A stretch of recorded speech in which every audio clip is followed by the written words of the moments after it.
Салам достор, назарыңыздарда Аралаш медиа. Бүгін сіздерге сұраныштар бойынша идентификация Борна деп аталған қызықты тасманы қысқаша баяндап бермекчибиз. Сиз шашпай отырып, мага жақты белгисин басып, видеоны аяғына чейин көрүүгө даяр болуп калган болсоңуз, биз баштадык. Тасманын башында эле деңиз үстүндөгү балыкчылар торлорун жыйнап жатып эле суу үстүндө калкып жүргөн өлүк адамды көрүп калышат. Дароо эле ал адамды кемеге алып чыгышып, алардын арасында бирөөсү дарыгер Байтор. Ал адамга алгачкы жардамды көрсөтүп эле ошол адамдын дагы да жашап кетүүгө мүмкүнчүлүгү бар экендиги билинет. Дароо эле ал адамдын жонунан 2 окту алып чыгышып, анан да аркасынан дагы бир чоң тырыкты байкашып, ал жерди тилип көрүшсө эле ал жактан кандайдыр бир банк картасына окшогон сандар чыга келет. Көп өтпөй эле ошол адам эсин жыят да, аны дарылап жаткан адамды жакадан алып эле кол сала баштайт. Дарыгер болсо ага бул жерде эмне болуп жаткандыгын айтканга жетишип үлгүрүп калып, ал эми койгонгон адам болсо өзүнүн аты жөнүн, мурун ким болуп иштегенин, деги эле мурунку жашоосунда эмне болгонун такыр эле түп тамыры менен эстей албай койду. Дал ушул учурда АКШда ЦРУнун жетекчиси Александр Конклин Африканын мурдакы диктатору Вамбозини өлтүрүү операциясы ишке ашпай калганын билип, Вамбози болсо телеканалдарга чыгып, аны өлтүрүп кеткенге аракет кылгандарын айтып берет. Ошентип арадан бир топ күндөр өтүп, бирок баягы адам такыр эле мурунку жашоосун эстей албай жатты. Дарыгер ага сенин акыл эсиң акырындык менен кайтып келет деп айтып, жээкке жеткенде ага бир аз акча берет да узатып коет. Ал адам болсо шаарга кирип жөнөп, баягы денесинде жашырылган сандардан башка эч нерсени билбейт.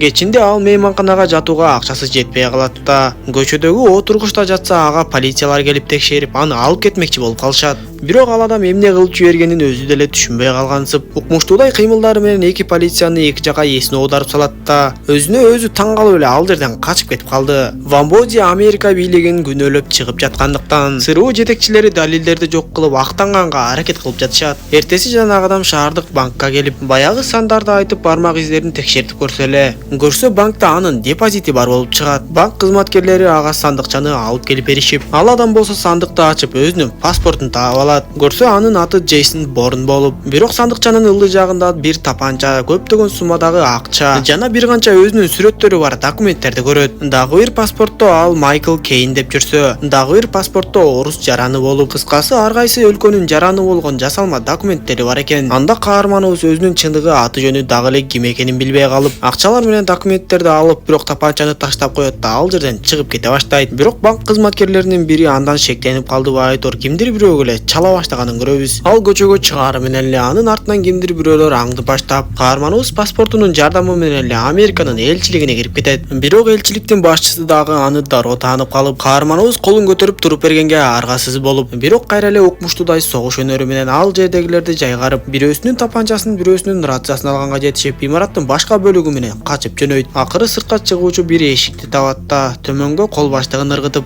башкалар аны издеп таап келгенче дуал беттери менен жылмышып отуруп түшүп кеткенге мүмкүн болот. Ал ошол жердеги кичинекей көчөлөрдүн биринен Мари аттуу кызды көрүп калат. Көрсө каарманыбыз Марини жана элчиликтин ичинен да көргөн экен. Маринин болсо финансылык абалы начар болгондуктан кандайдыр бир маселелер жаралып АКШга өтө албай жатыптыр. Каарманыбыз анын абалын дароо түшүнөт да, анын унаасы да бар экенин көрүп, дароо эле Мариге $10,000 ыргытып, эгер мени Парижге жеткирип койсоң, анын үстүнө дагы $10,000 кошуп берем деп убадасын берет. Конкрин болсо Джейсон өз банкына кирип, бардык документтерин алып кеткенин билип, аны шаардагы бардык видео камералардан каратып эле издете баштады. Көп өтпөй эле алар Джейсондун Мари деген кыз менен анын унаасынын жанында турган сүрөтүн көрүп калышып, ыкчам түрдө Джейсонду кармаганга аракет кыла башташты. Парижге бараткан жолдо өтө эле көп сүйлөгөн Мари Джейсонго бир канча суроолорду узатып, Джейсон дагы Мариге бардыгын ачык айтып, мурунку жашоосунан эч нерсе эстей албай жаткандыгын айтып берет. Ошентип алар Парижге дагы жетишип, Джейсон өзүнүн документинде көрсөтүлгөн үйдүн дарегине келсе эле, имараттын кызматкери Джейсонду көптөн бери тааныгандай эле тосуп алат. Джейсон ал аялдан батирдин ачкычын алып, батирге кирип, мейманкананын кызматкерлерине чалып тактап көрсө эле, бул батирди ижарага Майкл Кейн деген адам алган болот. Жана да ошол Майкл Кейндин 2 жума мурун өлгөндүгү жөнүндө маалыматты угат.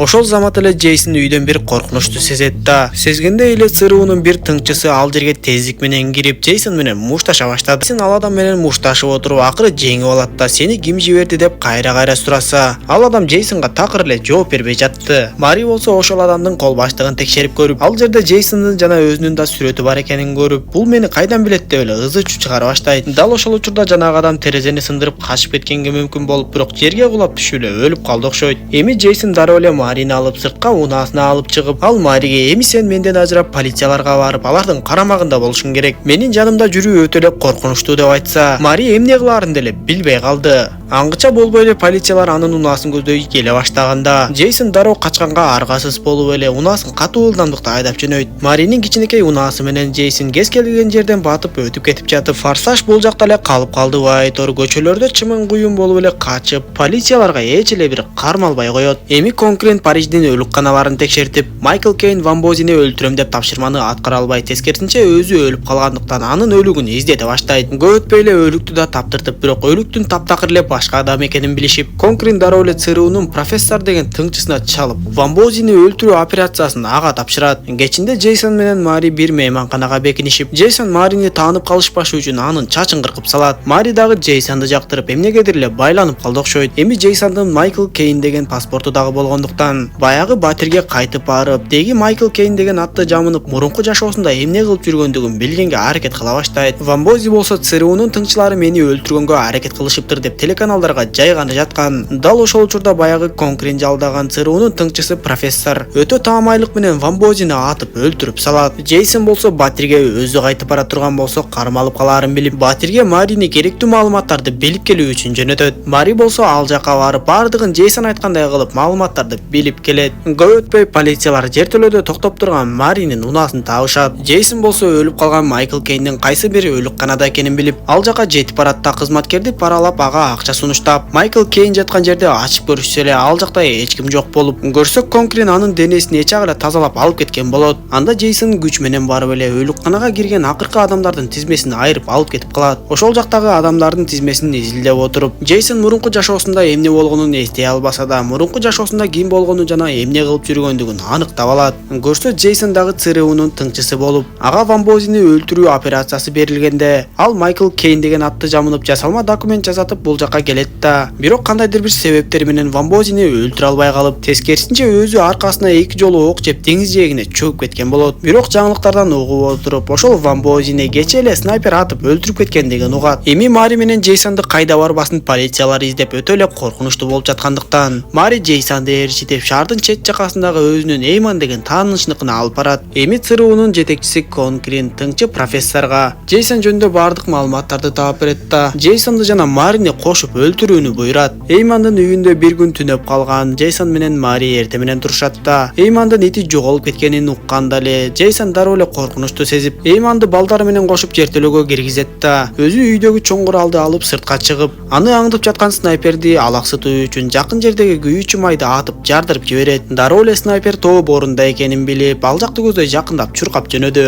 Аңдып жаткан профессор болсо аны бир канча жолу аткылап, бирок тийбей калат. Эми профессор камышты аралап качканга аргасыз болуп, бирок Джейсондун өтө эле так жана ылдам экенин байкайбыз. Ал билгизбей эле камыштын арасынан профессорду таап атып жиберип, анын жанына келип сураганда, профессор болсо ага сен экөөбүз тең ЦРУнун кимди өлтүр десе ошону өлтүргөн тыңчыларынан болчубуз деп айтып берет. Профессор кансырап ошол жерден көз жумуп, Джейсон болсо Эймандын коопсуздугу үчүн балдарын алып башка жака кете туруусун суранат. Андан соң профессордун буюмдарынын арасынан телефонду таап алат да, түз эле ЦРУнун жетекчиси конкурентке байланышка чыгып, Джейсон ага бетме бет жолугалы өзүң жалгыз кел деп айтса, конкурент ага макул болуп, бирок жолугушуу боло турган жерде Джейсон конкуренттин өзү жалгыз эмес бир топ адамдар менен келгенин түшүнүп калат да, конкуренттин унаасына келип белги берүүчү чипти орнотуп, кайра билинбестен жашырынып кеткенге жетишет. Ошентип Джейсон ЦРУнун жайгашкан жери кайсыл жерде экенин билип алат да, түндө ал жердеги жарыктарды өчүрүп, көчөдөгү унаалардын белги берүүчү үндөрүнүн жардамы менен кароолчулардын көзүн жазгырып кирип кетет да, түз эле конкуренттин өзүнө жетип барат. Ал дароо эле конкурентке силер эмне үчүн эле менин артыман сая түшүп, мени өлтүргөнгө аракет кылып жатасыңар деп сураса, конкурент ага сен биздин эң күчтүү тыңчыбыз болчусуң, бирок Ван Бозини өлтүрүү операциясын сен ишке ашыра алган жоксуң деп кыйкырса, Джейсон ошондо гана бир нерселерди эстегендей болду. Көрсө ал Ван Бозини өлтүрүү үчүн анын кемесине жашыруун кирип барганда, Ван Бози өзүнүн кичинекей балдары менен уктап жатканын көрүп эле,